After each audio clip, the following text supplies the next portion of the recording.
Hola, ¿qué tal? Bienvenidos al nuevo episodio del podcast de Naticum. Vamos a arrancar con esta tercera temporada. Estamos muy contentos porque además vamos a tocar temas muy novedosos en esta ocasión y el día de hoy no va a ser la excepción. La verdad es que me siento muy contento, muy ilusionado de este episodio del podcast porque el día de hoy vamos a hablar sobre inteligencia artificial aplicada al ámbito legal. Y como ya escucharon ustedes en la presentación, tenemos a un expertazo en el tema el día de hoy acá con nosotros, que es nuestro querido amigo Jorge. Jorge, bienvenido, ¿cómo estás? Gracias, Omar, gracias, muy bien. ¿Tú cómo estás? Bien, todo muy bien, muy contento de que estés acá con nosotros.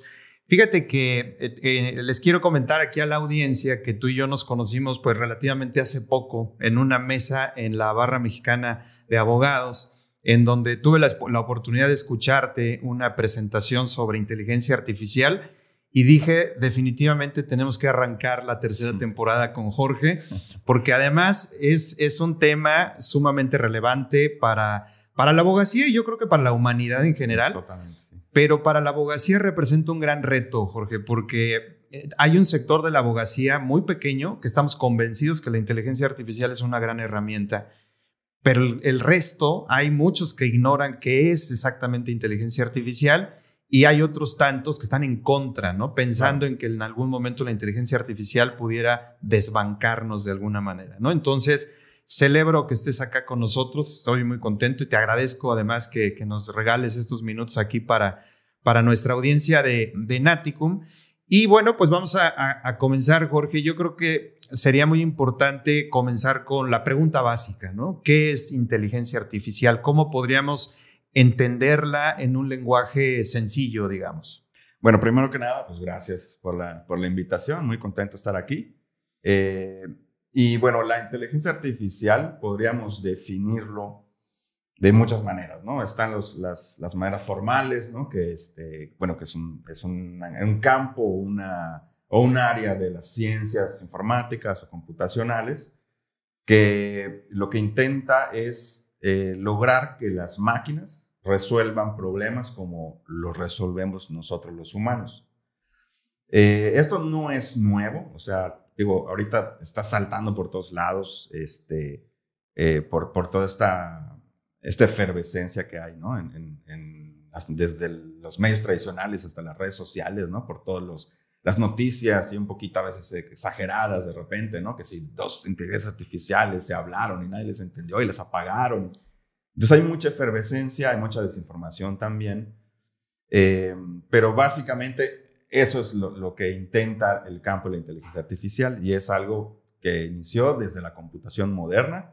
Creo que Alan Turing, que es el padre de la computación moderna, fue lo primero que se plantó cuando empezó a construir la computadora digital, ¿no? Él soñaba con este momento, ¿no? Claro. Soñaba con que una máquina pudiera jugar al ajedrez contra él sin que le enseñara a jugar ajedrez, ¿no? Entonces, básicamente la inteligencia artificial es eso. Es una manera en que pudiéramos programar las computadoras o programar software o aplicaciones, ¿no? En el lenguaje cotidiano, pero imagínate que sin que nadie las programe. Por ejemplo, imagínate que tú para programar una aplicación de correo electrónico, pues le tienes un programador le tiene que poner las instrucciones, decirle qué hace, qué es un correo electrónico, cómo se abre, cómo está construido o en qué consiste un correo electrónico, programarle cada botón de la aplicación del correo electrónico y esa aplicación solamente va a servir para enviar y recibir correos electrónicos. Claro. ¿No? En cambio, con el paradigma de la inteligencia artificial, tú solamente le tienes que explicar, entre comillas, al software o a la computadora o a la máquina las reglas del correo electrónico y el chiste es que solita se programe o entienda cómo funciona y envía y lea correos electrónicos sin que nadie le diga cómo, ¿no? Claro. Y a través de un proceso que se llama entrenamiento o aprendizaje. Exacto. Eso es la inteligencia artificial en palabras así como muy generales, ¿no? Sí, claro. Sí, por supuesto. Entendemos que es algo todavía mucho más complejo, más técnico, pero yo creo que queda muy claro en ese sentido. Y precisamente antes de entrar al rubro técnico, digamos, a preguntas más concretas sobre la inteligencia artificial, Quisiera preguntarte sobre el tema de los mitos, ¿no? Hay muchos mitos alrededor de la inteligencia artificial y ¿qué opinión tú como técnico, qué opinión tienes al respecto, no? Bueno, de entrada, pues como te digo, ¿no? Esta efervescencia ha causado, pues, muchos mitos, ¿no? Algunos yo siento provocados por los mismos, creadores de esta tecnología, que son pues, los gigantes de Silicon Valley, que por ahora son los únicos que prácticamente en la carrera, ¿no? Porque una cosa hay que decir que esta tecnología es muy, muy demandante en cuanto a inversión, ¿no? Se requiere mucho capital, mucho recurso de cómputo y por lo tanto económico. Entonces, ellos un poquito, yo creo que han estado influyendo en todo este hype o esta efervescencia, ¿no? Entonces hay muchos mitos desde que va a tomar a la humanidad, de que va a reemplazar a la gente, de que mucha gente va a perder su trabajo, y digo, obviamente, como es noticia, como trae likes, trae views, pues también hay mucho de eso en redes sociales, ¿no? Por supuesto. Sí, definitivamente creo que hay una percepción errónea, ¿no? De lo que verdaderamente es la inteligencia artificial. Y sin duda alguna, me parece también que tenemos una gran oportunidad frente a nosotros para hacer mucho más eficientes muchos de los procesos, ¿no? Y el ámbito de la abogacía no es una excepción.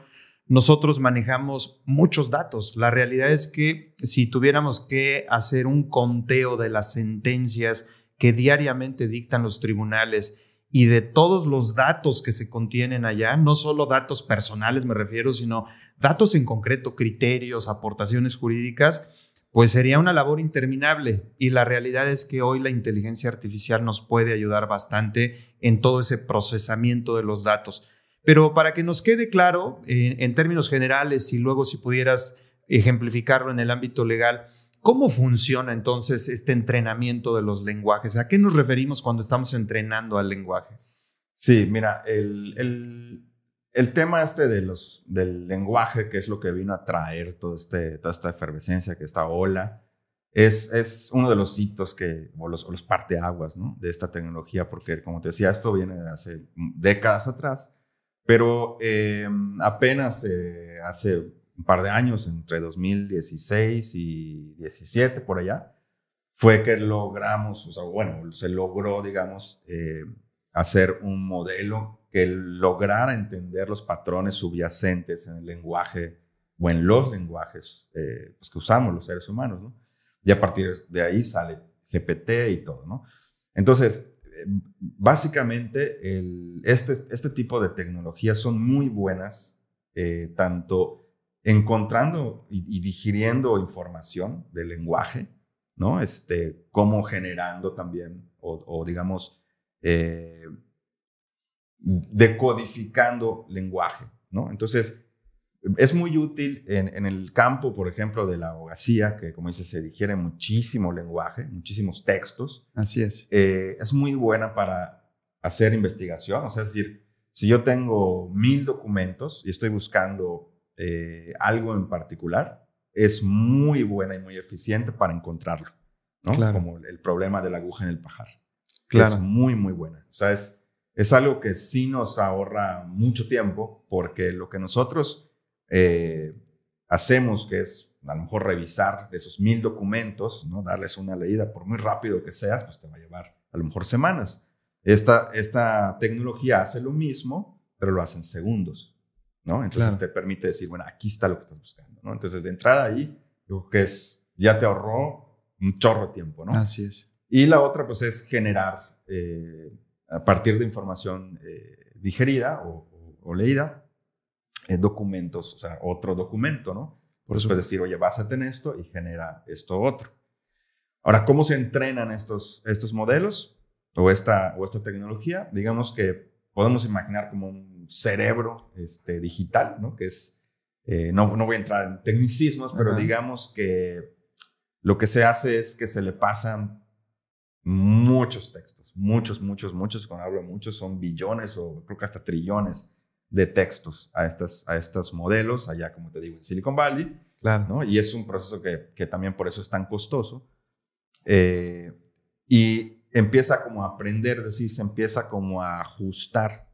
Imagínate que tienes una consola de esas de audio, como esas mezcladoras, y que tienes esas sliders, esas palanquitas, ¿no? que todos creo que ubicamos, ¿no? Claro. Un modelo de inteligencia artificial, imagínate que es una mezcladora con, no sé, el estado del arte creo que está en trillones de palanquitas. Entonces, y cada combinación de esas palanquitas, de esos trillones o billones de palanquitas, digamos que es una salida, ¿no? O es una configuración del modelo. Entonces es casi infinito, por decir.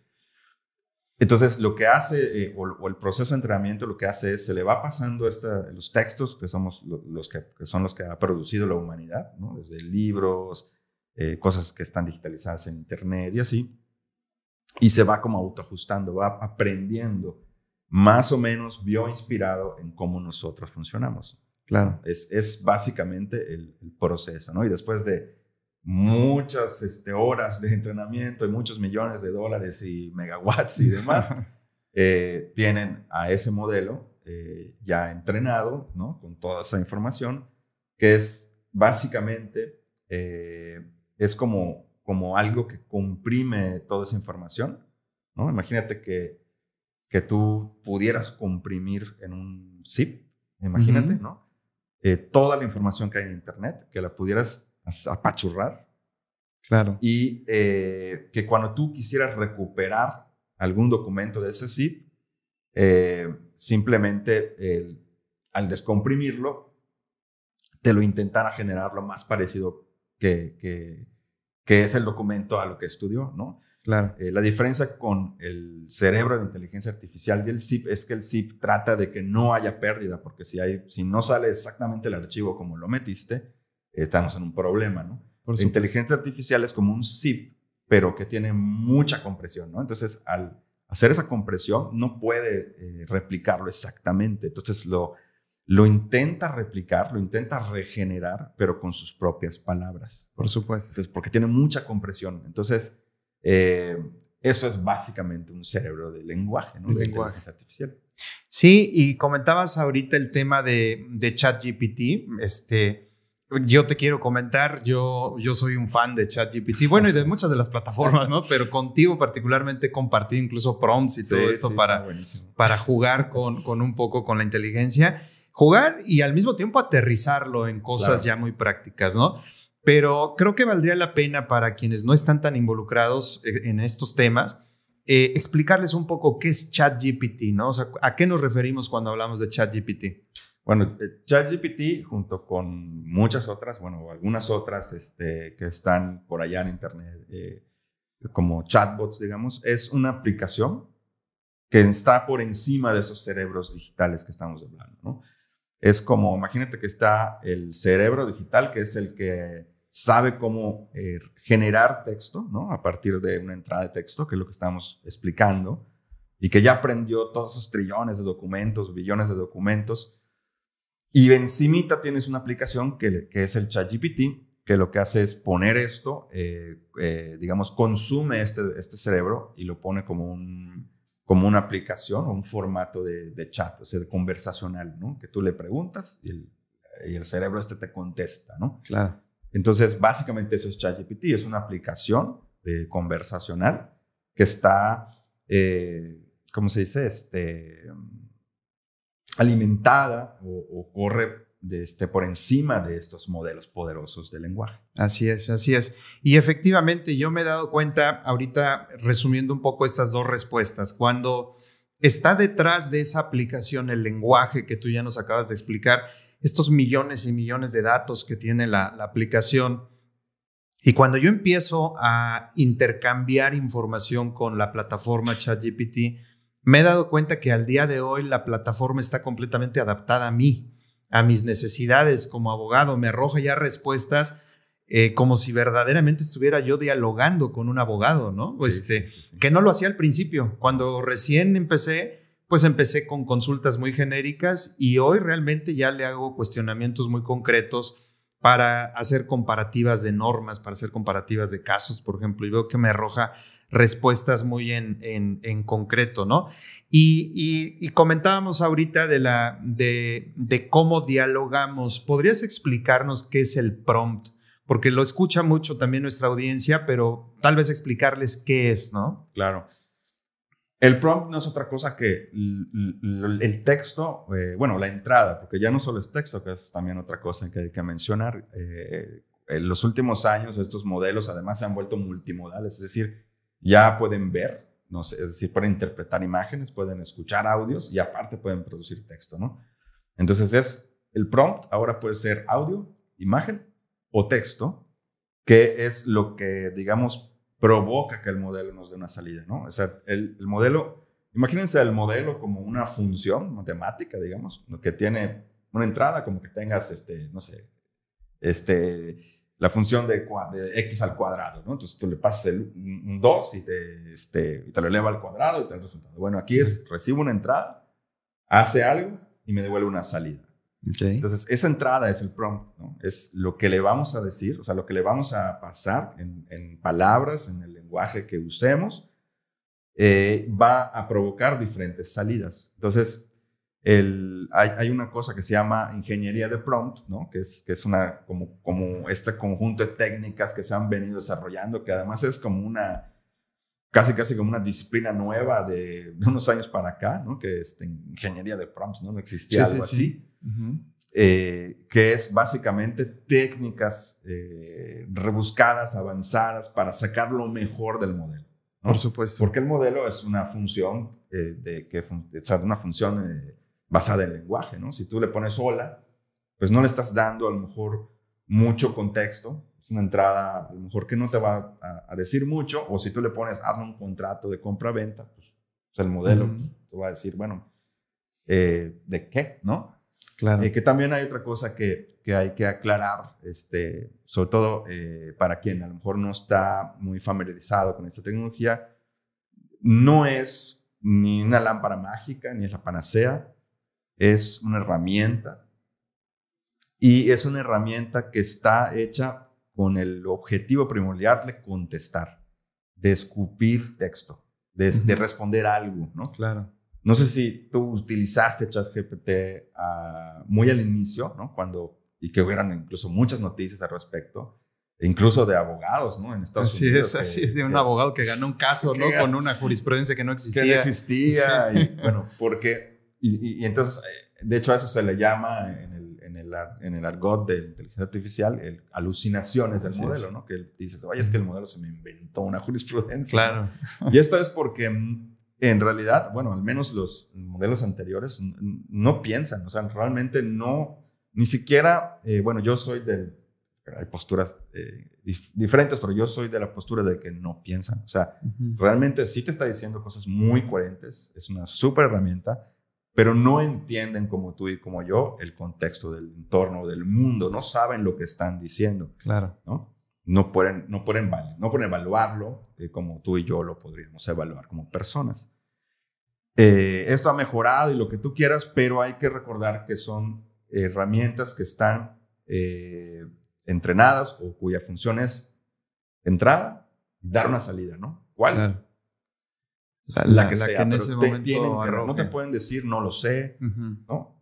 Ahora sí ya están más avanzadas, ¿no? Porque incluso ya tienen una modalidad o nuevos modelos que le llaman de razonamiento. Así es. Que antes de darte una respuesta hacen como un proceso interno que trata como de validarse a sí misma y que tiene otras técnicas de entrenamiento que intentan que te digan no lo sé, eso no me estás diciendo no lo sé, para que no alucinen, ¿no? O que hagan razonamientos más elaborados para no darte una respuesta inmediata, sino un poco más, digamos, digerida, ¿no? Entonces, claro, básicamente así funciona. Ahora, esa entrada que se traduce en el prompt, podríamos decir, Jorge, que la mayoría de las veces es una especie de instrucción. Exacto. O una especie de consulta que yo le hago a la inteligencia artificial. Y claro, en la medida en la que nos vamos nosotros también entrenando en la elaboración de los prompts, pues estos pueden ser lo más complejos o lo más elaborados posible para que nos arroje mejor información, ¿no? Para efecto de la consulta o de la instrucción que nosotros estamos generando. Pero tocaste varios temas que le preocupan mucho a la abogacía y voy a ir de lo general a lo particular. Decías ahorita, bueno, pues es que un abogado hizo una consulta y cita una jurisprudencia que realmente no existía, ¿no? Y eso fue así como la noticia mundial, ¿no? Porque además sucede en Estados Unidos y si sucede allá, entonces es gravísimo, ¿no?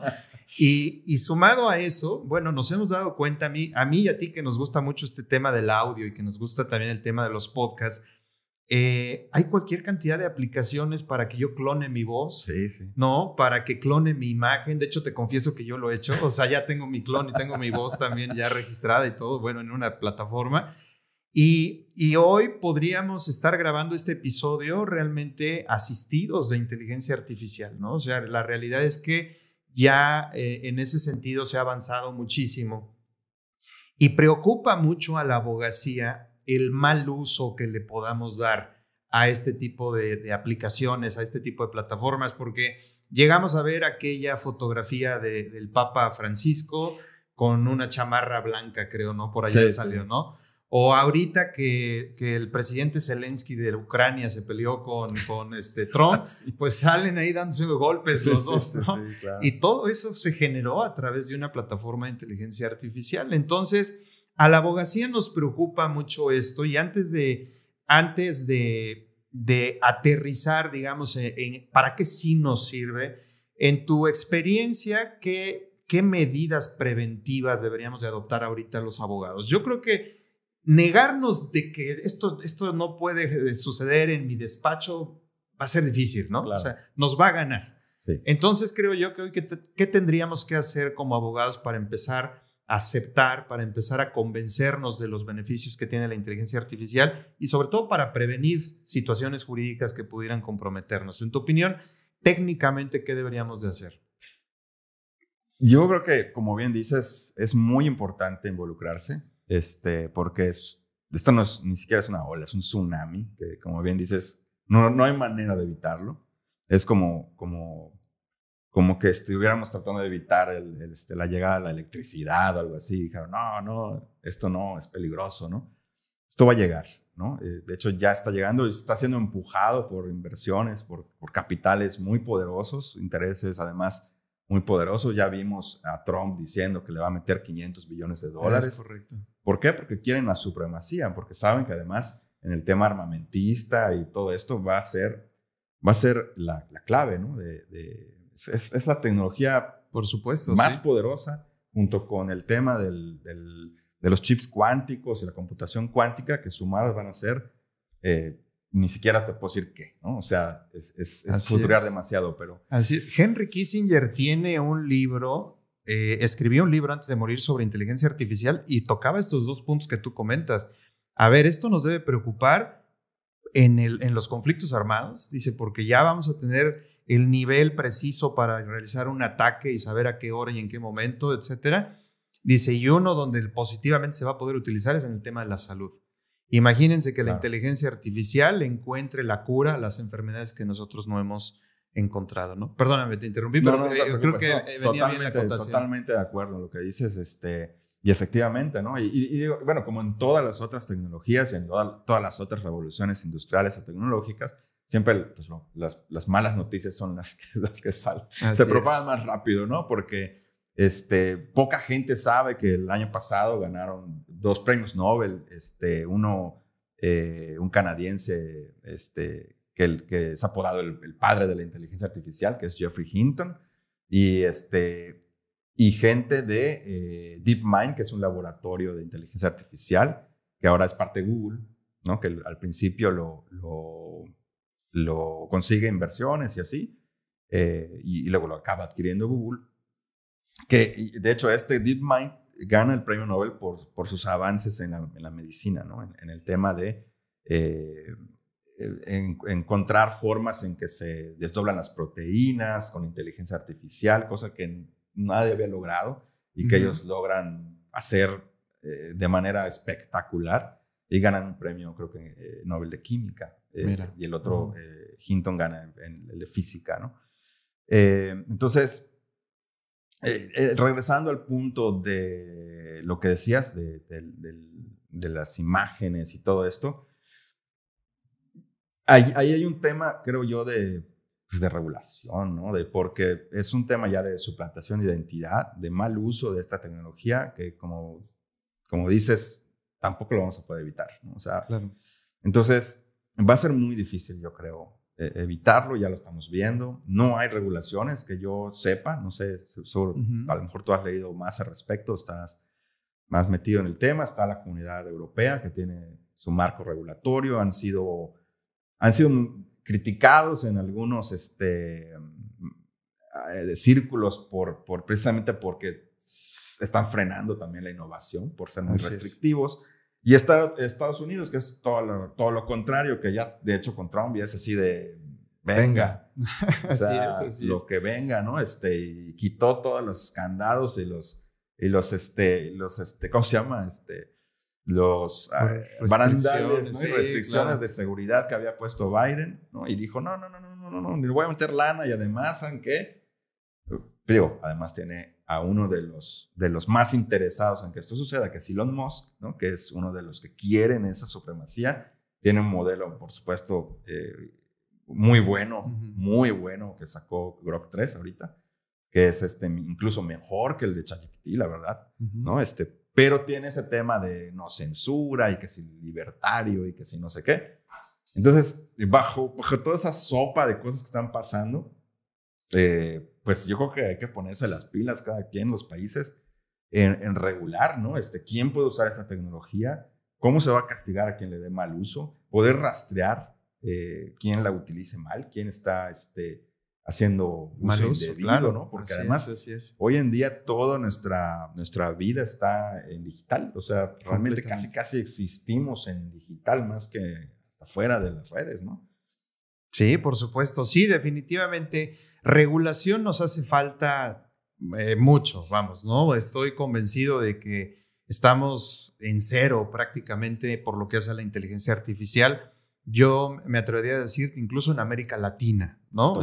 Creo que en ese sentido, y no solo estamos en cero en la regulación, sino que además tampoco hemos reaccionado tecnológicamente como para contener el mal uso de la tecnología, ¿no? Yo estoy convencido que lejos de regular, lo que hay que hacer es innovar tecnológicamente para controlar a la inteligencia artificial. Pero creo que eso probablemente lo veamos, o nuestros hijos a lo mejor lo verán, ¿no? Porque definitivamente no lo veo tan viable en este momento. Pero bueno, lo que es una realidad es que quienes hemos decidido hacer un uso práctico, legal, un uso eficiente de la inteligencia artificial, estamos aprovechando muchos procesos.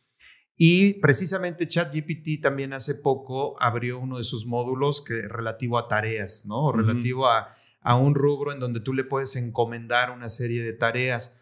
¿Pudieras explicarnos un poquito cómo funciona este módulo? Porque me parece que es uno de los módulos que más puede beneficiar a la abogacía, ¿no? Más puede beneficiarla en el sentido de, normalmente los abogados agendamos citas, normalmente los abogados mandamos correos, mandamos informes a nuestros clientes, tenemos que mandar la factura, tenemos que mandar recordatorios de pago, tenemos que hacer una cantidad de tareas diarias que me parece que a través de la inteligencia artificial pudiéramos automatizarlas y llegar a procesos mucho más sencillos. ¿Cómo funciona este tipo de operaciones? Bueno, el tema de tareas, como otras funcionalidades o capacidades que se le han estado dando a ChatGPT y a otras herramientas, forman parte de una ola, digamos, de que se llaman agentes, ¿no? O sea, capacidades agénticas o de agente, que básicamente lo que intenta es darle como herramientas a la inteligencia artificial a través de la capa de aplicación que es ChatGPT, ¿no? O sea, decíamos que ChatGPT es como esta aplicación que está por encima del cerebro digital, de alguna manera, y que lo utiliza como en formato conversacional, ¿no? Otra cosa que no mencionamos en la pregunta pasada es que una de las características de esta aplicación es que le da a ese cerebro capacidad de hacer cosas. Una de esas cosas son las tareas, por ejemplo, que le permite ejecutar acciones como agendar citas, ¿no? O sea, permitir que el cerebro decida, por ejemplo, cuándo avisarme o cuándo realizar algún proceso de acuerdo a condiciones que nosotros le digamos, ¿no? Entonces, en general, el tema de agentes lo vamos a estar viendo mucho. Este año, Sam Altman, por ejemplo, el CEO de OpenAI, que es la empresa que trae ChatGPT, dijo que este año iba a ser el año de los agentes, ¿no? Y vamos a ver muchas cosas así, como las tareas, como el operator, que es uno que además puede navegar en la web y hacer cosas, ¿no? Dentro de ChatGPT. ¿Cómo le va a servir al abogado todo esto? Yo creo que en temas de encontrar información, como decíamos, o sea, digerir, por ejemplo, si tú sumas o utilizas en conjunto las tareas, la búsqueda en Internet, ¿no? Más el tema de generar documentos, ¿no? Con el de código, tiene uno de código que te puede generar archivos, puede darte un Word, ¿no? Claro, un Excel, un PowerPoint, ¿no? Incluso, ¿no? Tenemos ya una herramienta muy poderosa que nos permite pues agilizar nuestro trabajo, ¿no? Desde calendarizar, como dices, hasta decir, oye, pues genérame este documento, manda este correo al cliente, así ¿no? Es, de acuerdo a esto y a esto y a esto. ¿Dónde no recomendaría utilizar esta herramienta? En temas donde nosotros tengamos que tomar alguna decisión y tener criterio, ¿no? Creo que una recomendación, digo, es en general, pero yo creo que más para el rubro de ustedes es el criterio lo tenemos que seguir teniendo nosotros, ¿no? O sea, no darle nunca digamos, el rol de tomar criterios a la herramienta, ¿no? O sea, entender que la herramienta es una herramienta que me va a agilizar a mí, me va a dar superpoderes para hacer más cosas, como fue la calculadora en su momento, ¿no? Imagínate que cuando antes de la calculadora todos estábamos ahí con nuestra libreta y estábamos con, no sé, haciendo raíces cuadradas, así es, ¿no? Y divisiones de cajita, y de repente sale un aparato que dices, no, le picas 3 botones y órale, ¿no? Bueno, es lo mismo, ¿no? Es lo mismo. Ahora, no le puedes decir a la calculadora o darle la decisión de qué operaciones va a hacer, si va a hacer una multiplicación o va a dividir o qué. Eso lo decidimos nosotros, ¿no? Lo único que va a hacer esta herramienta por nosotros es ahorrarnos mucho trabajo. Eso es todo. Entonces, si mantenemos eso en mente, ¿no? Yo creo que podemos entrarle sin miedo, ¿no? Porque si el criterio lo vamos a tomar nosotros, la herramienta, hay que estar tranquilos que no va a hacer nada incorrecto, que nos vaya a meter en problemas, ¿no? Porque siempre y cuando nosotros pues, tengamos el cuidado de revisar, de validar, de darle los criterios, darle el contexto, ¿no? Así es, así es. Sí, por supuesto, es una herramienta que nos permite eficientar muchos de nuestros procesos de la vida diaria, ¿no? Y eso es interesante. Yo le he dado instrucciones de notifícame todas las mañanas las 3 noticias más importantes en un determinado rubro y todas las mañanas me arroja, ¿no? Las 3 noticias que considera más importantes o recuérdame tal cosa. En fin, creo que en la medida que nos vayamos metiendo vamos logrando obtener mayores beneficios, ¿no? de la aplicación. Hay un punto que también le preocupa mucho a la abogacía, que es el tema de los sesgos, ¿no? ¿Por qué cuando le pedimos una imagen, por qué cuando le pedimos determinada información, pareciera que la inteligencia artificial tiene tendencias hacia ciertas imágenes, ¿no? Por ejemplo, particularmente cuando tú quieres generar una imagen donde va a aparecer un ser humano, pues normalmente te pone al ser humano de tez blanca, ojos azules, cabello rubio. Entonces, y está preocupado porque dicen, bueno, nos preocuparía que jurídicamente sus respuestas también tuvieran esos sesgos. ¿Por qué se presenta esto de alguna manera ahorita desde el punto de vista técnico? ¿Hay alguna razón lógica que tengamos allá? Sí, claro. Hay que entender que esta tecnología es, como ya comentamos, ¿no? Es entrenada o el proceso que sigue para generar ese cerebro digital es a través de datos, ¿no? Y si esos datos traen sesgos de origen, las salidas del modelo van a estar sesgadas también, ¿no? Claro. Entonces, muchos de los sesgos que vemos en los modelos actuales es porque los datos de origen están sesgados. Imagínate si se entrenó con todo lo que es Twitter y toda la porquería toda la violencia toda la violencia, el hate y pues obviamente que esa es una de las cosas que, por ejemplo, Elon Musk, ¿no? Con el Grok, ¿no? Pues ahora que es dueño de Twitter. Claro. Y dice, no, es que así debe de ser, ¿no? Hay que, ¿cómo se dice? Bloquearla o limitarla, y si va a decir, pues tirar hate, que lo diga, ¿no? Pero la realidad es que hay técnicas de prompt para, digamos, no reforzarse esos sesgos, ¿no? Y hay cosas que no vamos a poder evitar. Como dices, en cuanto a las imágenes, si nosotros dejamos que el modelo vaya solo, ¿no? Digamos, ¿qué es eso? Si nosotros, como te decía, ¿no? Le damos un prompt, o sea, una instrucción, una petición de, oye, hazme un contrato de compraventa, pero no le especificamos nada más, no le decimos en dónde, bajo qué, a lo mejor. ¿Qué condiciones? ¿No? El modelo, como está hecho para dar respuesta, y otra cosa es que además la naturaleza de estos modelos es estadística o es probabilística. Más que estadística, es probabilística, se va a ir por donde le lleve la varianza de su entrenamiento y de los sesgos de sus datos. Correcto. Entonces, o sea, no se va a frenar y va a decir, no me está dando los datos, no voy a sacar respuestas, sino que es, ok, pues esto es lo que tengo, y imagínense que es como que tires así una cosa de agua en un laberinto, pues se va a ir por donde aleatoriamente le lleve, pero si tú vas tapando ¿no? El paso, pues se va a ir por donde tú lo dirijas, ¿no? Claro. Es lo mismo. Si nosotros le vamos dando detalles, ¿no? al modelo, y le vamos a decir, oye, pero es de aquí de Mérida, Yucatán, o es de México, o es de tal, ¿no? Y te voy a dar más datos, ¿no? De hecho, si ves los prompts así como avanzados, vas a ver que a veces son páginas de prompt. O sea, no es una instrucción de 2 líneas. A veces hay gente que desarrolla, que se ha dedicado a este tema del prompting, ¿no?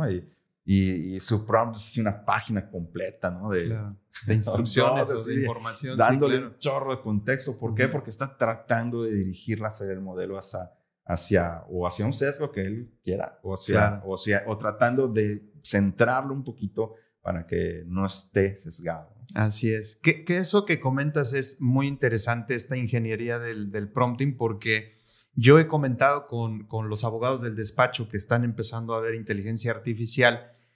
Yo les digo, a ver, no es una bolita mágica a la que tú le puedas decir, oye, hoy quiero que me hagas una demanda y que sea exitosa y que gane, ¿no? O sea, claro, realmente no te va a arrojar absolutamente nada que te dé esa garantía. Pero si tú eres un abogado que estudió previamente el caso, que conoce de la jurisprudencia previa que hay al respecto y elaboras el prompting de manera correcta, el prompt de manera correcta, con información que previamente tú ya conoces, te puede arrojar unas cosas maravillosas. O sea, realmente a nosotros nos ha propuesto un análisis jurídico en ciertos casos en concreto y nos ha detectado cosas que nosotros no habíamos visto, ¿no? Exacto. O argumentos que nosotros no nos habíamos imaginado proponer. Claro. Ahí lo saca, ¿no? Y fíjate que ahí viene otro tema muy importante, que es el tema, bueno, pues ya le metí yo información, ya le metí mi prompt y me arrojó una cosa maravillosa, ¿no? Viene el tema de quién es esa información, ¿no? O sea, porque todos, pues yo pagué mi membresía para poder acceder a ChatGPT, pero no nos queda muy claro si eso nos da derecho a decir esto es mío, ¿no? Porque evidentemente la salida que arrojó, pues evidentemente de alguna forma regresa al lenguaje y sigue entrenando el lenguaje, ¿no? Entonces, en esa lógica, otra de las preocupaciones que expresan nuestros colegas abogados, abogadas, es el tema de la propiedad intelectual, de quién es lo que se genera. Y a lo mejor acá estamos hablando de texto, pero cuando yo le pido a Midjourney, hazme una fotografía con estas características y le queda algo maravilloso, algo precioso, ¿de quién es? Y en esa lógica, desde el punto de vista técnico, en tu experiencia, ¿qué control tenemos sobre eso? El ser humano, ¿qué control tiene? Y sobre todo, si puede decir, ¿esto es mío? Creo que hoy por hoy hay mucho debate al respecto. Yo he leído, he estado leyendo, ¿no? En el tema de, por ejemplo, en Estados Unidos, creo que se está tratando de poner como un porcentaje, ¿no? De decir, si la obra no tiene un X% de intervención humana, no puede ser registrada. El tema, sobre todo en el tema de audio, de video, ¿no? Como dices, de imagen, ¿no? Así es. Me acuerdo que hace un par de años hubo igual una noticia que levantó mucha polémica de alguien que se metió a un concurso de fotografía o de pintura o no sé qué, de arte digital, y metió algo hecho por Midjourney y ganó, ¿no? Y después dijo, ¿qué creen? Lo hice con ya. Y entonces fue así como la polémica, ¿no? Y luego él dijo, pues que su intención era esa, ¿no? Como Exhibir buscar, de alguna manera, ¿no? todo lo que estaba pasando, ¿no? Y entonces ahí vienen esas polémicas, creo que algunas son un poco subjetivas, ¿no? Al final de cuentas, yo creo que pues, nos vamos a tener que poner de acuerdo, o sea, quien regule el tema de la propiedad intelectual, es decir, hasta qué punto pues puedo registrar una obra que hice a lo mejor totalmente con IA, ¿no? A lo mejor si yo hago un libro con ChatGPT, lo puedo registrar, no lo puedo registrar. Digo, siempre hay en alguna medida una intervención humana, ¿no? Porque pues ChatGPT no se va a mandar solo, digamos, ¿no? Claro. No tiene ese componente de voluntad, ¿no? Y qué bueno, además. Y qué bueno que no lo tengan, ¿no? Qué bueno que sí. Pero eso están buscando, ¿no? Así es. Pero así es. por ahora podemos dormir tranquilos que todavía no tienen voluntad, ¿no? O iniciativa, ¿no? O motivaciones, porque pues, y ahí es donde pues, hay que pensarlo, ¿no? Es decir, es una herramienta, ¿no? Completamente. Y como dices, qué bueno que no tienen voluntad, la voluntad tiene que ser nuestra, ¿no? Pero regresando al punto, yo creo que van a haber cosas nuevas que se van a tener que empezar a proteger. Por ejemplo, el caso de la voz. Yo considero que ahí, pues, a lo mejor si eres un actor de doblaje, por ejemplo, ¿no? Pues ahora, eso va a ser un trabajo ya muy fácilmente replicable con IA, ¿no? O sea, pero fácilmente y más barato además, ¿no? Ya más económico y además con una calidad impresionante. Una calidad impresionante. Entonces, van a pasar dos cosas. Una es que se va a elevar la vara, o sea, para quien sea actor de doblaje, pues a lo mejor si no eres así como muy bueno, o sea, histrónicamente hablando, es decir, donde tu componente emocional lo imprimas así muy, muy, muy, muy poderosamente en tu obra, pues te va a ganar una IA, ¿no? Por supuesto. Y si no, pues entonces vas a ser buscado porque vas a diferenciarte de las herramientas, ¿no? Porque entonces, en el tema de la propiedad intelectual, lo que va a pasar es que yo creo que, pues no sé, los actores de doblaje van a tener que empezar a registrar sus voces para poder ganar regalías de esas voces, para que cuando un estudio diga, oye, voy a usar la voz de Omar, ¿no? Para mi película de X cosa, pues tú puedas cobrar unas regalías por tu voz. Y ellos van a escribir el guión y lo va a decir tu voz, pero pues no eres tú que está ahí en el estudio, ¿no? Entonces, yo creo que eso va a pasar. Y hay cosas que no se van a poder registrar, como a lo mejor, pues no sé, imágenes, películas tal vez, ¿no? Libros obviamente tampoco. Pero aún es un debate. No sé si tú has leído más al respecto, pero yo entiendo que todavía está en eso. Sí, definitivamente, como bien lo indicas, todavía tenemos que conocer un poco más acerca de lo que podemos regular y no, y de lo que podemos patentar como tal, porque pues efectivamente ahí nos vamos a enfrentar a retos regulatorios muy importantes y creo yo que los órganos encargados de regular este tipo de cosas en México, y lo digo con mucho respeto para mis colegas abogados que trabajan allá, pero somos muy lentos. O sea, cuando nos pongamos de acuerdo, miren, estas van a ser las reglas, esas reglas van a estar obsoletas porque la inteligencia artificial y otras tecnologías van a estar 10 pasos adelante de nosotros, ¿no? O sea, creo que hoy necesitamos ser mucho más eficientes jurídicamente hablando para poder llegar a ese a ese punto, ¿no? Pero bueno, ya en su momento invitaremos aquí al podcast también a quienes están viendo los temas regulatorios para efecto de que nos den su opinión y no sesgar mi opinión. Exactamente. Y no sesgar mi opinión, ¿no? Pues querido Jorge, pues en realidad estamos muy contentos, estoy muy feliz de que estés acá conmigo. Estos temas a mí me apasionan, me encantan. Yo creo que yo soy un abogado, yo soy un ingeniero en el cuerpo de un abogado, atrapado en el cuerpo de un abogado. Pero pues no sé, una reflexión final, Jorge, algo que quieras comentarnos. Pues sí, mira, ahora que comentas eso, yo creo que se vienen tiempos digo, yo sé que a muchos les asusta, ¿no? El tema de esto de la IA, sobre todo con lo que decías de que se nos va a quitar el trabajo, ¿no? Y yo creo que hay que verlo de la otra cara de la moneda, ¿no? Es una herramienta que nos viene a facilitar eso, que viene un poquito a borrar la línea, ¿no? A lo mejor, oye, pues yo soy abogado, pero esta herramienta me permite meterme en temas en los que me hubiera dado mucho trabajo meterme, ¿no? Porque no tengo tiempo a ponerme, como que puedo estudiar, ¿no? Otra carrera. Y esto te viene como a facilitar el conocimiento, ¿no? O sea, si lo usas bien, ¿no? Es decir, oye, pues sí, o sea, soy abogado, pero puedo aprender más fácil cosas, ¿no?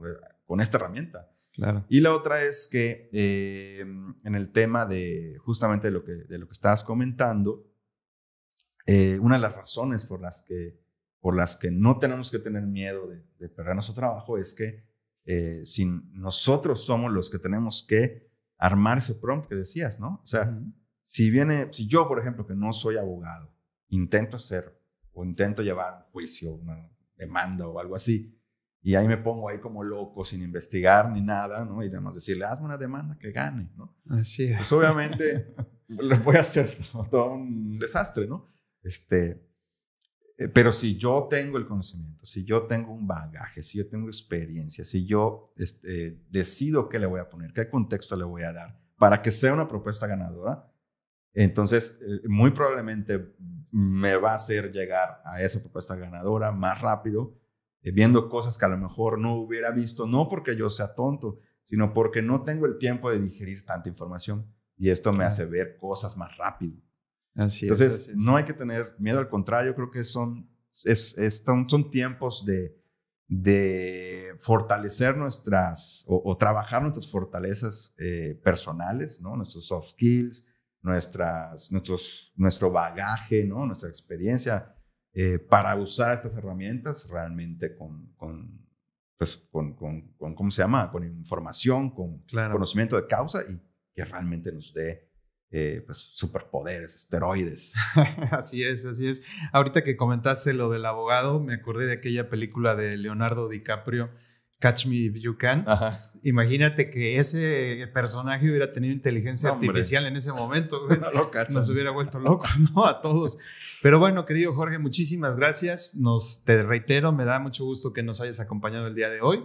Esperamos que sea la primera de muchas que tengamos. Con mucho gusto. Sobre todo porque pues estoy convencido que tú y yo trabajaremos proyectos interesantes de aquí para adelante. Entonces, esperemos que nos volvamos a ver por acá, Jorge. Claro, muchísimas gracias. Al contrario, gracias por la invitación y yo feliz de estar acá. Hecho, perfecto. Muy bien. Y pues queremos agradecer a toda nuestra audiencia que nos haya acompañado el día de hoy.